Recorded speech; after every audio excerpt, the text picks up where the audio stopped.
Well, it was only a matter of time. It was only a matter of time before Israel would not just attack Gaza, but also start to do the same process in Lebanon, in southern Lebanon. And that has already started. I want to get started with this story here. Hezbollah says Israel's dropping leaflets with very dangerous barcodes onto Lebanon. Let's go down here. Hezbollah's media office said on Tuesday that Israel was dropping leaflets with a very dangerous barcode on them onto Lebanon's eastern Bekaa Valley, warning that scanning the code by phone would withdraw all information from any device. There was immediate comment from the Israeli military. Hezbollah's media office did not say if anything else was written on those flyers. Now, this is an update after Israel has decided to strike Lebanon. There have been over 500 people that have been killed in southern Lebanon from airstrikes from Israel.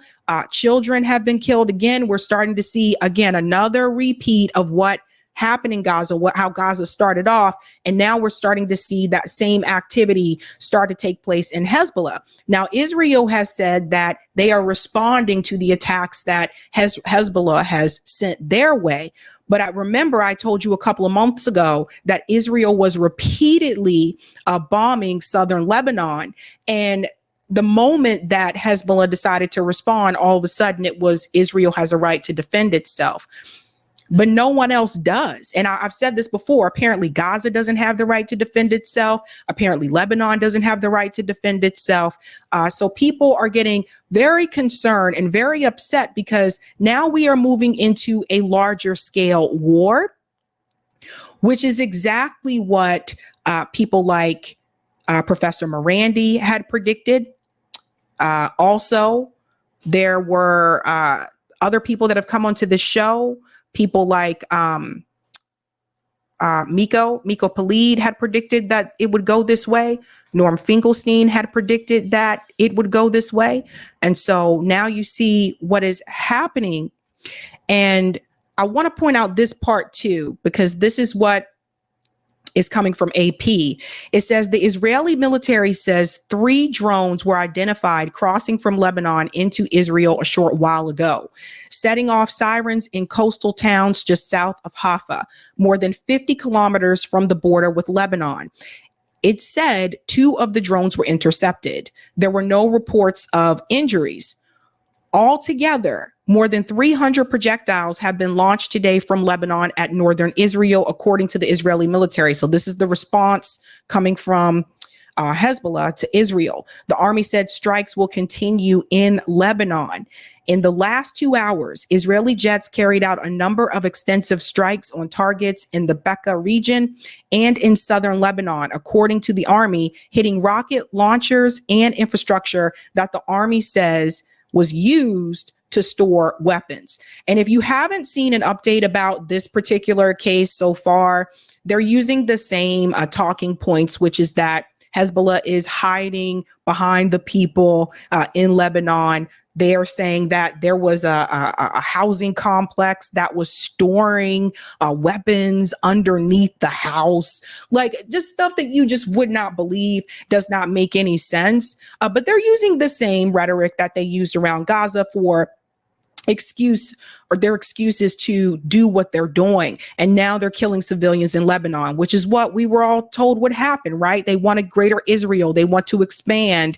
And that means that would displace people in Lebanon as well. So we've been talking a lot about people being displaced, whether it's Palestinians being displaced, whether it's Gaza, whether it's the West Bank. And now you're going to have people displaced in Lebanon as well. And then there is this, and I warn you that this was coming.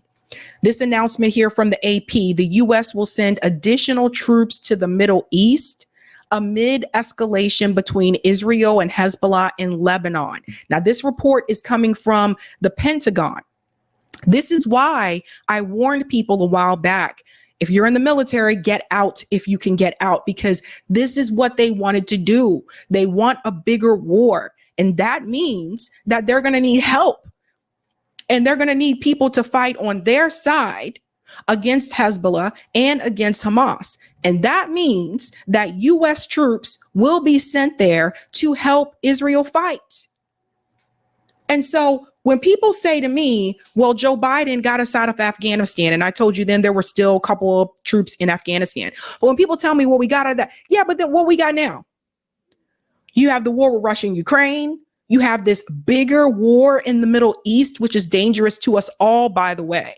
This is not just an issue that's just going to affect people in the Middle East. It's dangerous to all of us. And now they want to send more American troops to go over there and to kill brown people abroad. Sound familiar?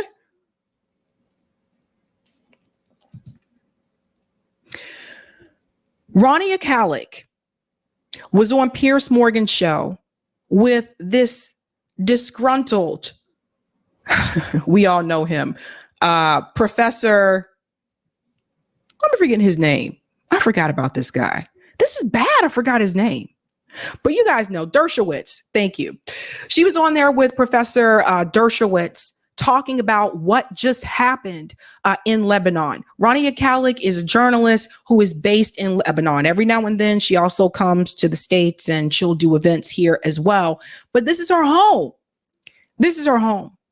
Now, Alan Dershowitz wants to blame everybody but Israel, right? It's everybody else's fault. But Rania says something during this segment that I think everybody needs to hear.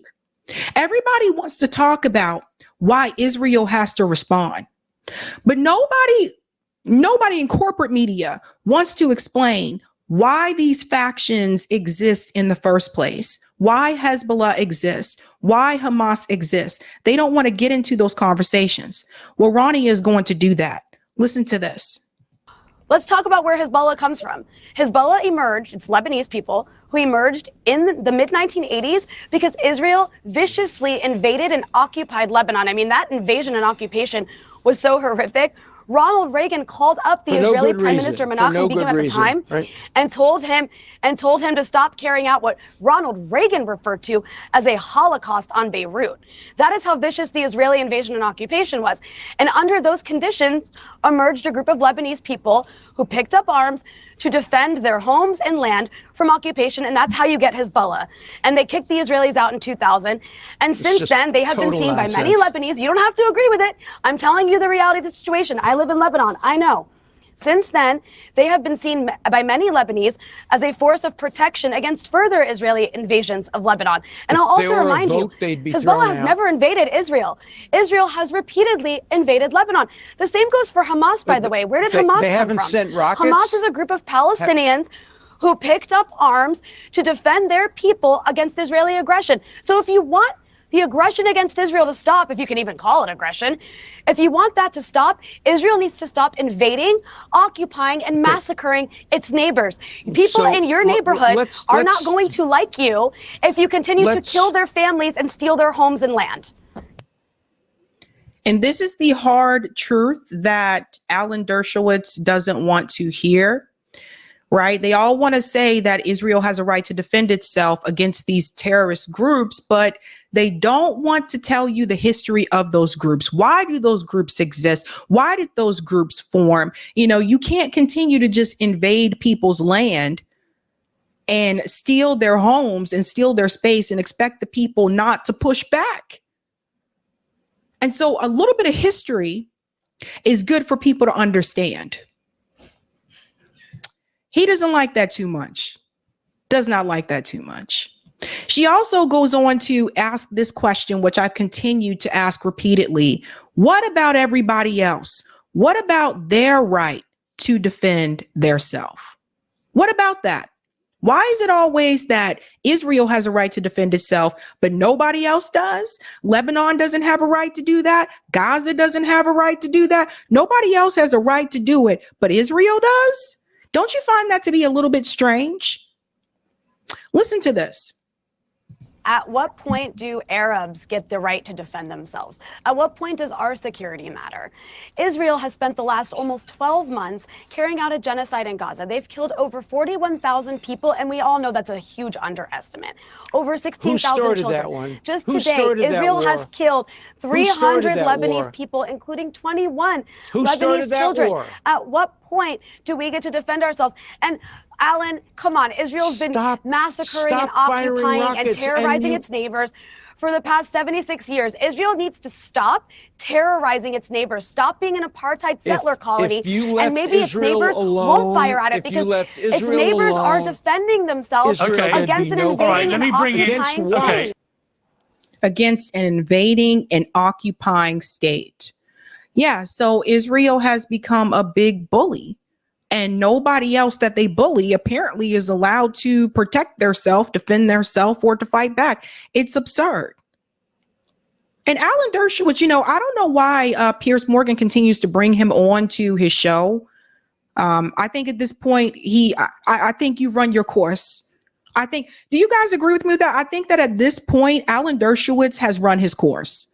Between the Epstein, you know, defending Jeffrey Epstein and then now defending Israel, I think we all get a good picture of what type of person Alan Dershowitz is. So I think at this point, I think you run your course, and I think people need to stop inviting this guy onto their show.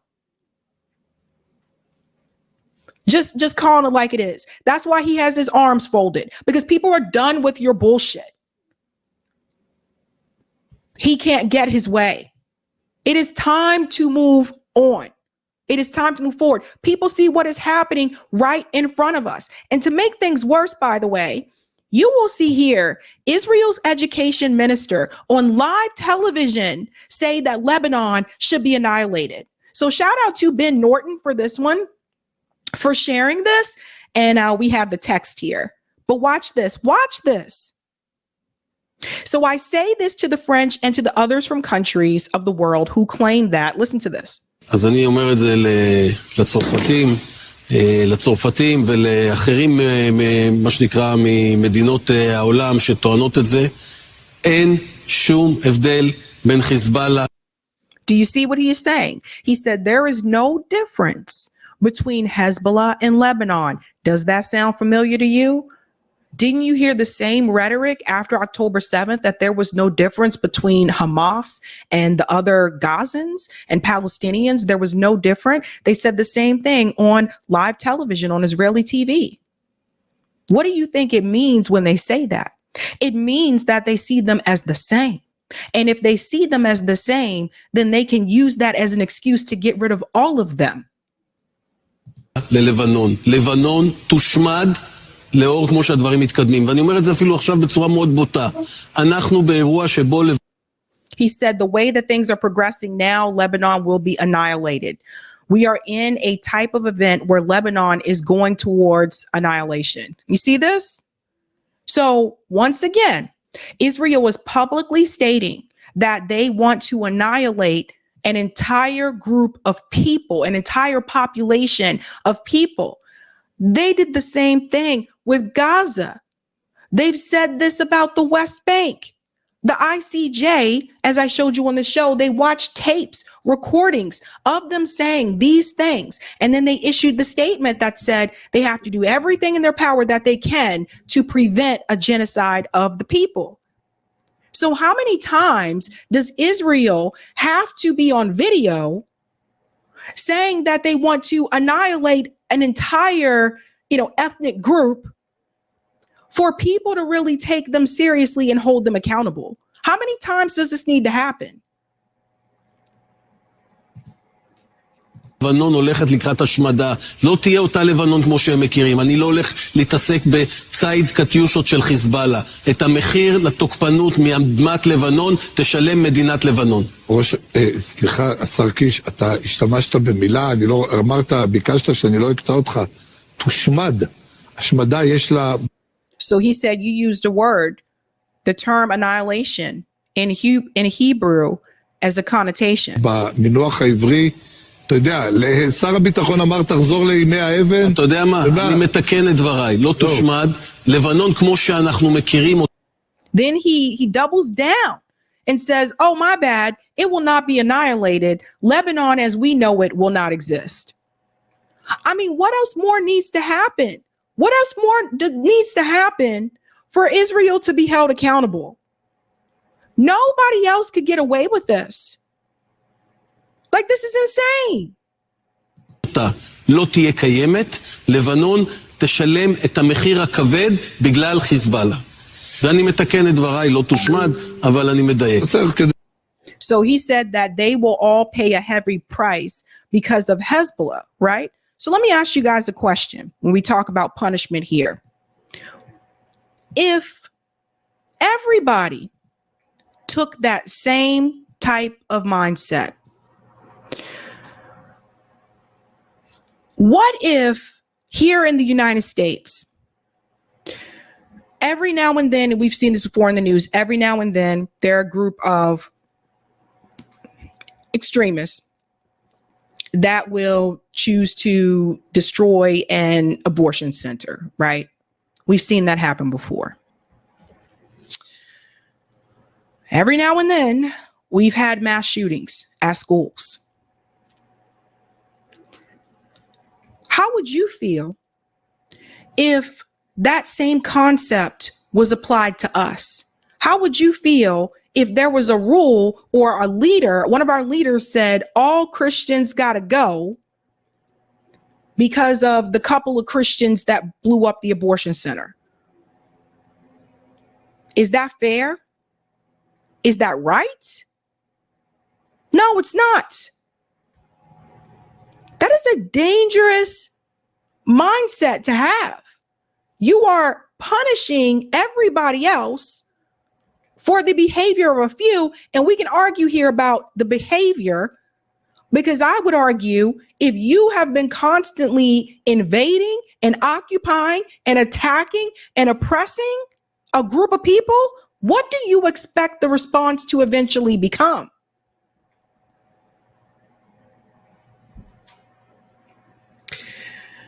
Everyone is in on this. Everyone is in on it. Matt Miller, John Kirby, Antony Blinken, Joe Biden, Kamala Harris. They all know what Israel wants to do. This is not a secret. They're all in on it. And you know how they're in on it? Because this was reported today. Israel deliberately blocked humanitarian aid to Gaza. Two government bodies concluded. Antony Blinken rejected them. So you have to hear this. This came through today. We talked about this before about them blocking humanitarian aid. But I think you need to hear this part here in particular. The U.S. Agency for International Development delivered its assessment to Secretary of State Antony Blinken and the State Department's Refugees Bureau. It made its stance known to the top diplomats in late April. Their conclusion was explosive because U.S. law requires the government to cut off weapon shipments to countries that prevent the delivery of U.S.-backed humanitarian aid. I'm going to say this again. Anytime a country is blocking humanitarian aid from getting to the people during a time of war, that is against U.S. law. So it's against U.S. law for you to still continue to give them weapons if they're doing that. Now, check this part out. Israel has been largely dependent on American bombs and other weapons in Gaza since October 7th. But Antony Blinken, let's highlight this here for the peeps. Antony Blinken and the administration of President Joe Biden did not accept either finding. Days later, on May 10th, Blinken delivered a carefully worded statement to Congress that said, we do not currently assess that the Israeli government is prohibiting or otherwise restricting the transport of delivery of U.S. humanitarian assistance.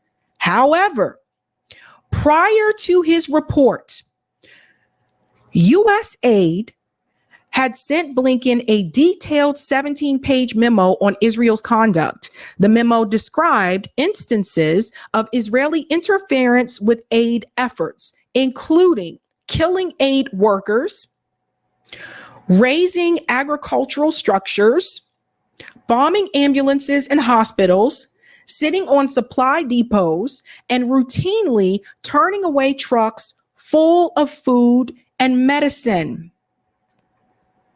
So what this tells you, listen to this as well. Separately, the head of the State Department's Bureau of Population, Refugees, and Migration had also determined that Israel was blocking humanitarian aid and that Foreign Assistance Act should be triggered to freeze almost $830 million in taxpayer dollars earmarked for weapons and bombs to Israel, according to emails obtained by ProPublica. I am showing you this, folks, to make something very clear. Regardless of what Antony Blinken, Matt Miller, and John Kirby have said in these press conferences when they were approached about aid being blocked to Gaza, this was not a surprise to them. They already had the reports. They already had the information, and they decided to dismiss it or say that they didn't know anything about it, or my fave, we need to have Israel investigate themselves to see if this is actually happening. They knew all along, and they knew prior to those press conferences, and they went along with it because they didn't want to stop giving Israel weapons, because the law says you are not allowed to do that in that type of situation. So I want to make this very clear to everybody. What you see happening right now in Lebanon, everything that Israel is doing is because the U.S. government is allowing them to do it. Stop listening to the BS that is coming from the State Department when they tell you that they don't know or they're not aware of that. They already knew.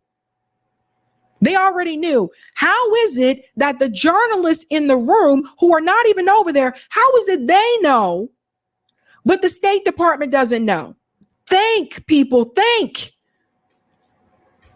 So they knew. They're all in on it. And what you see happening in Lebanon, Antony Blinken, Matt Miller, John Kirby, they are all in on it. Joe Biden, Kamala Harris, they're all in on it. The kids starving in Gaza, the kids being bombed and killed in Gaza, they're all in on it. It's not just Netanyahu.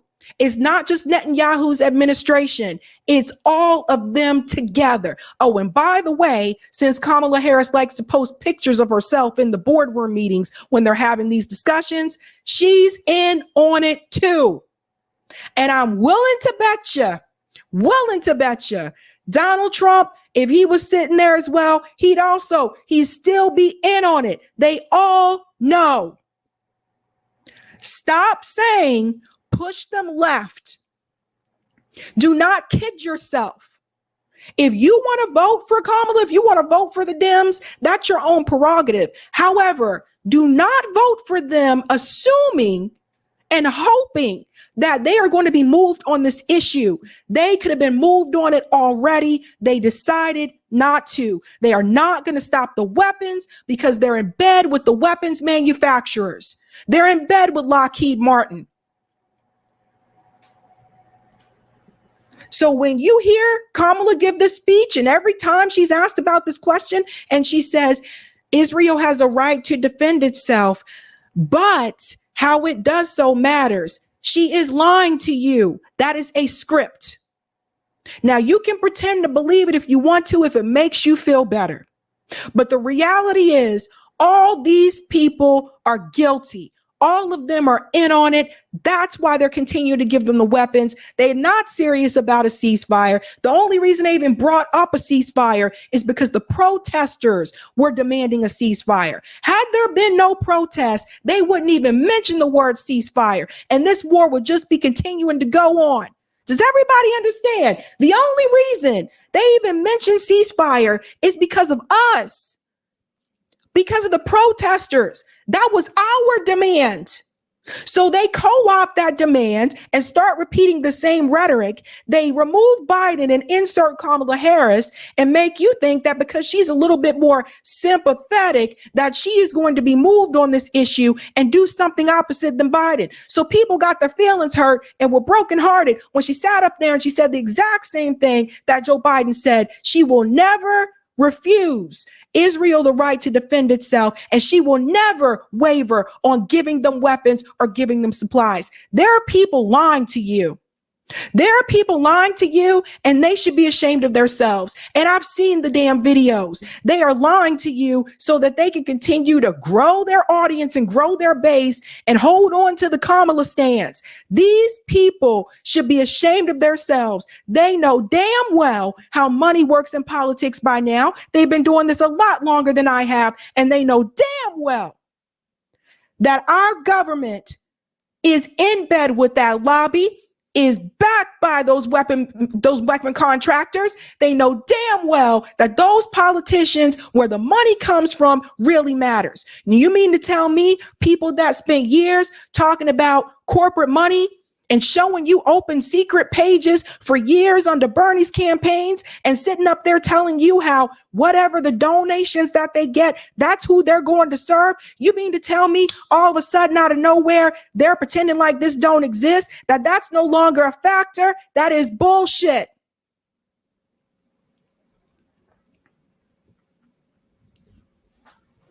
Now, I may not be everyone's cup of tea, but I'm not going to sit up here and lie to you about that. Ain't no way in hell you're getting money from AIPAC.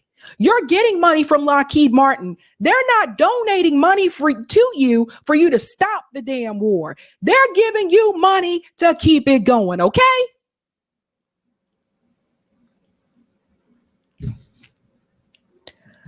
There's a number of people that should be ashamed of themselves, but Eric lays this out so beautifully using MCDS analysis, which is money, corruptions, demands, solutions. For money, every munition dropped on Gaza is money delivered to the MIC. And this is how we have to break this down, people, so that people really understand this. C, corruption. Our deeply corrupt government is paid off by the military industrial complex and billionaires. D, demands. It's up to all of us to demand an end to their evil grift. And that's what it is. This is the grift of all grifts. S, solutions. See 11 demands orgs for solutions. And so I always point people back to the 11 demands org page for solutions. And we've gone over that on this show multiple times, right? And Eric put this here as well. The demands part of MCDS is super important. Lots of people are describing the problems, and kudos to all of that. But we need to be clear. What are our demands? Nothing really gets better until we fix the big money and corruption. And this is why, and Eric put the link to that in the chat for people so they can see 11 demands. This is why I continue to tell you, these people who keep you going back and forth from candidate to candidate and like, it's not Biden, now it's Kamala. Let's go with Kamala. She's going to be the one. They told you Bernie was going to be the one. I thought Bernie was going to be the one. People told you Obama was going to be the one. It's always going to be someone else that they just move through this revolving door, but they never get down to the big issue of solving that, which is money and corruption. And as long as you have big money and corruption, it doesn't matter who they put through that revolving door. You are still going to end up with the same problems. Now, the reality is a lot of people don't want to have to deal with that. So they'll just have you cheerleading for another candidate. And then when it doesn't work with progressive policies, they'll even slide over a little bit to the right and have you supporting a corporate neocon who they would have never told you to back in 2020 or 2016.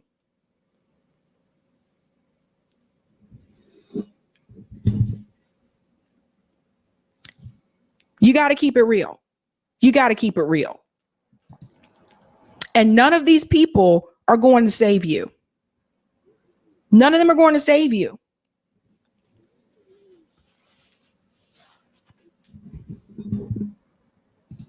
What's happening right now in Lebanon, again, as I said before,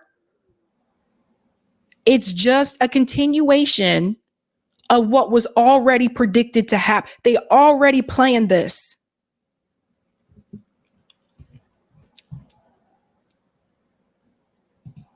Foster says we still got troops in Iraq and currently in Ukraine.